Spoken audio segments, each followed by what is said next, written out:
And nobody says anything. Hi. How come nobody says anything? Well, because... You always are fiddling with your hair. You think I'm bad with my hair. You're the one fiddling with your hair. All right, I'm fine. I've been sick all day. I've been getting sick all day. From me? Yeah. Maybe it's that You infector. Saliva swapping we've been doing. What?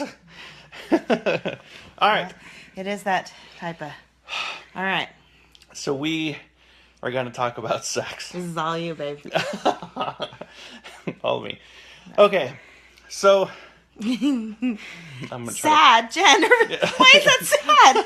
Sad that I've been sick. That's what you're saying. Yeah, no. Yes, I know that's what you're saying. It is sad. Yes, sad. I am. I had to go home from the coffee stand early yesterday because I was not feeling good. But trust me, I washed my hands really, really well. Nobody should be infected. So she infected everyone with coffee? No. Okay, no, okay. With coffee? With coffee. Caffeine infection. Okay, so this is all me, apparently, because... It's not you. All right. But I wanted to talk about sex being a reset to your marriage and not this thing that you have to do or it's your wifely or husband duty that... Yeah, it's your duty. Wow. I require it. On a weekly basis. I am. Okay. But well, I wanted to encourage everyone to actually have sex once a week. And what it does... If you're married. Yeah. This is all about We'll go over the married. We'll go over the why biblical it's things like of sex. Past 8 o'clock. Yeah. This is prime time, people. Yeah, prime married people.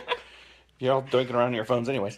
All right, so the reason why to have sex once a week is to reset your marriage. What it does is it resets you and your wife or your spouse physically, emotionally, spiritually, mentally. It does all the lees.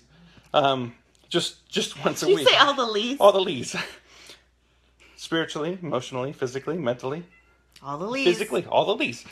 So, scheduling it once a week, it kind of does a lot of things. I think a lot of young married people are like, "Why? I just want to be spontaneous, and when it happens, that happens, and great." The problem is that it just doesn't work that way as you get older in marriage. And then the other thing is that it gives you something to yearn for and get excited about. Hey, on Friday, we're going to do it. Ooh, it's not even And then Saturday we're going to night. withhold until Friday. And that's going to be really, really fun. And it actually does reset your marriage. There's one thing I wanted to communicate about sex, is that sex was created before sin entered the world. Which is a really cool thing to think of, is that in society, we usually have a wrong view of sex, that it's sinful or dirty. But it was created in the garden before just me, yeah. It was created in the garden before the fall. And with that, I wanted to go into what's okay to do sexually and what's not okay to do sexually. You're going to go into everything? Biblically, everything. And I'm going to start with what's not okay to do sexually. What's not okay? Okay? Number 1, don't bring anyone else into your bedroom. Just kidding. Save me, people. I will tell everybody to leave. All of you out. Wait, we're not. Everybody out. Okay, number 2. No pornography of any kind. No stories. No. I think that's videos. Anybody else. No. Anything else that's in your brain. That's right, on fantasy. print, in digital form, in real life form. Yeah. Yeah. Nobody should be in there but the two of you. Right, and that was the third thing I was going to say. No fantasy. So I am not Channing Tatum. Please stop thinking I am Channing Tatum when we're Ryan being Gosling, intimate. maybe. Okay. But I'm not them I won't either. think of him. Not even close. You don't think of Charlize Theron then either. No one knows about her. Okay, so no people, no other pornography, and no fantasizing about other people.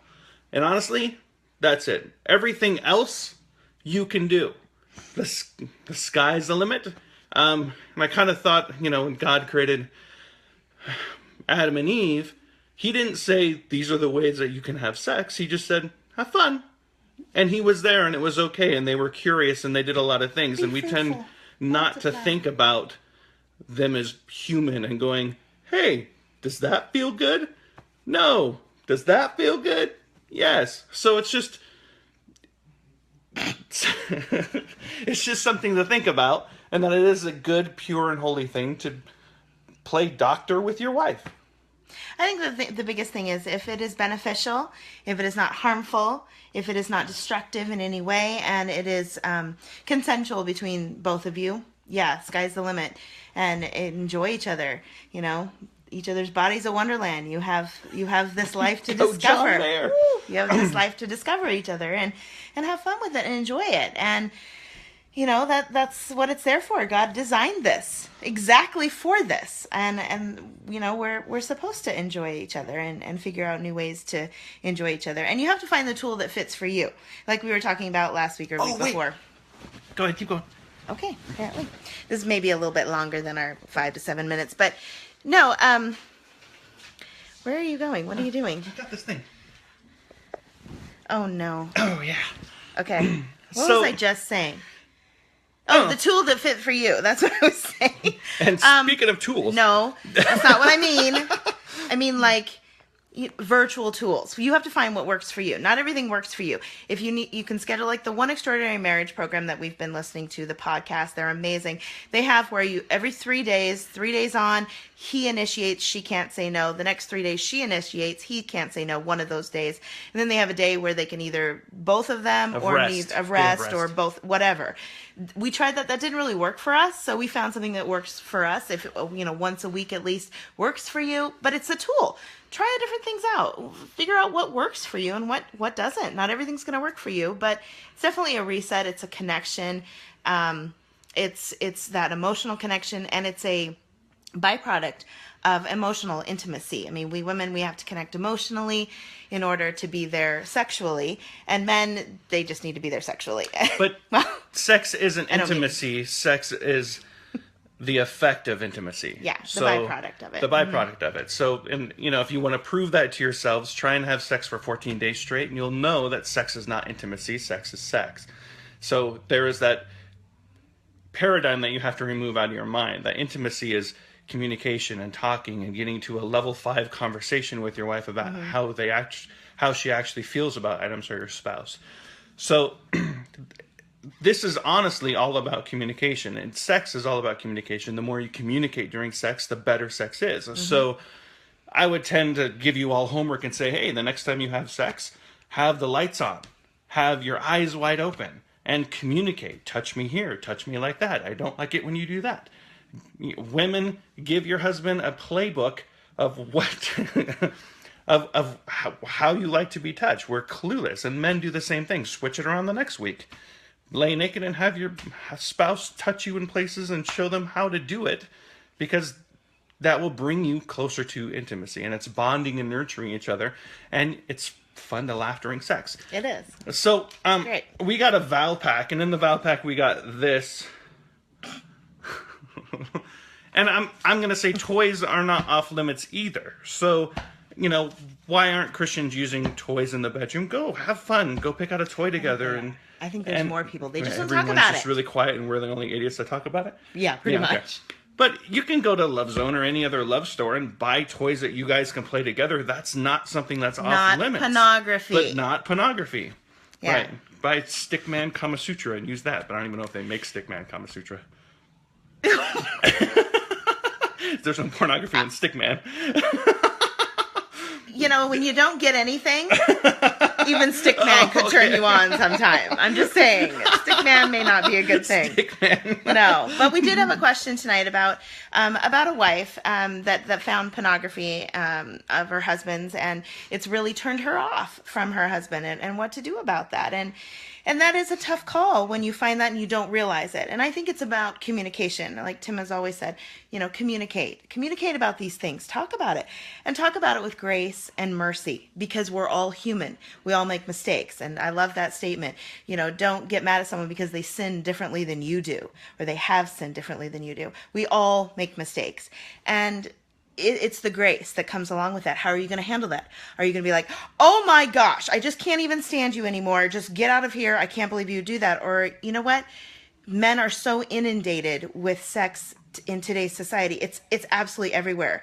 And it's so hard to get away from. It's anytime you turn on your phone, your tablet, your computer, the TV, anywhere. And that's so hard to get away from. So I would say usually men looking at pornography is a failure to communicate. Of, Or you have that open communication to where it's like, honey, I need you, or I just need this release, or I'm really stressed out from work, so I'm going to need sex a whole lot more. Can you have that conversation, and can you receive it and go, okay, I'm really not in the mood, but I'm going to do it because he needs it, or I'm going to do it because she needs it. I'm really exhausted. I'm stressed out at work. Sex is the last thing on my mind, but my wife is really wanting to be close to me and be with me that way. I know some of you are laughing at that little statement. No, it's true. It is true. But it is that honest communication of, hey, I need it more than you do. Do you mind giving it to me more? Do you mind, doing things? If you're not communicating, then it's really easy to go into a dark room and do whatever you're doing to get your needs met, but they're really not being met. Really not. When they're met with your spouse, then it resets your whole marriage and you connect with one another, and that fills the void that you're actually looking to fill. Yeah. Rather than just a quick fix. So, and women, men, it's so easy for us to think, oh, they just want to have sex. Men just want to have sex. But men have sex for so many different reasons. And we have sex because it's connecting us to our spouse. It feels good. It is a release. There's a lot of different reasons. But men also have sex to be comforted. I mean, if they're really stressed out, or they've had a horrible day, or they're depressed or something, they have sex to be comforted. They want that connection to feel close and like, this is my soft place. And for me to provide that for Tim is a privilege. And that's another huge thing. It is such a privilege to have sex and be able to come together and have that connection with someone. And when you, right? Oh, so you're now making fun of me. Nothing. I didn't say anything. I'm trying not to be shaky with the camera. Sorry, I won't laugh. Just trying not to be shaky with the camera. Okay. So, but no, there's a lot of different reasons. Sex does so many more things than just simply have a physical need release. It does something emotionally. It's good for his heart. Makes him live longer. That's a good thing. It's good. It's good for a lot of different things. Heart problems can be a blessing. Anyways. Did you just pop me on the head? I just popped you on the head. I really want you to try open communication during sex instead of just hoping that your partner gets it right. Tell them exactly what to do, how to touch you, and how to please you, and then switch roles and do it that way. Because there's no greater joy that I have when I'm having sex with Tammy, and that she has a wonderful experience instead of a get off me experience. If she's having a wonderful experience. Are we done yet? It makes the whole experience That's not better. Fun for anybody. Right. It's not fun for them when we say stuff like that. Are you done yet? No. But just... Yeah, that's not fun. But talk and communicate. So this is part of the bonding and nurturing, and that it helps you, when you honestly talk about sex, you're more vulnerable. So it helps you have a deeper level of conversation, especially when you're both naked. There was one time I really needed to talk to Tammy and share my feelings, but I couldn't do it. So I asked her to get naked. And so we had the conversation completely naked just because I felt vulnerable and I had to see that she was vulnerable. It's also a really good way to get rid of arguments. If one of you just gets naked in the middle of an argument, unless you're like in the middle of Walmart, but then that might, I don't know. Wow, Walmart? Well, I'm just saying, if you get in an argument in the middle of a store in public, don't get naked. At home, yeah. If you're home and children are not present, there's got to be a lot of stipulations on that. Wow, see the rail? We just jumped off of it. This is what we do. This is why we have 14, 15, 18 people watching. Yeah. So, but if you got one of these Love Zone things, use it with your wife or spouse. I keep saying wife, I mean spouse. Use it with your spouse and go find a new toy and play with it and enjoy. That's play what with sex each is there other. for. Yeah. He's my favorite toy. I'm a toy. No, there's one more thing I think we wanted to talk about. I have no idea where she's going here. Have sex in cars, public places. That's what I was going with. Oh, really? Look at our brains. Change the... That's exactly what I was going for. Change the scenery. Change it up. If you always have sex in your bedroom, have sex on your kitchen table. Have sex on stairs. Close the curtains. Obviously, make sure that you're not getting in trouble. Don't get arrested. There's a neighbor of mine that loves to have outdoor sex. There's like outdoor sex of a month, and he has sex outdoor with his wife every July. You've just called our neighbors out. Do you realize that? Is it somebody with a question? Yeah. No. Yes, caller. We take them live. Caller, you're on with Tim and Tammy Marriage Moment. I'm never eating it. We've never had sex on our kitchen table. I cannot tell a lie. But Oh my gosh. enjoy each People, other. there's no room in our house we have not had sex, and I'm just saying. Enjoy each other and have fun. Have fun with each other and talk through things. Is the cafe at church safe? Really? Yes. Anyways, Yes, it is. but it's just something For fun. now. Well, really, it's just something fun to do with one another. Talk through sex instead of just close your eyes and wait for it to be over. Yeah. That's not fun. All right. All right, have fun. You guys can always text us or message us. We are very candid. We would definitely be able to answer most questions. I mean, Yeah. I haven't had a question I probably couldn't answer yet. But Schedule again, sex. we're not, Schedule sex. we've only been together almost 18 years. Well, that's longer So. than most. It is a lot. All right. So, all right, we love you guys. Love on each other. Do something fun together. Yeah, communicate, talk, be vulnerable, have sex. Bye.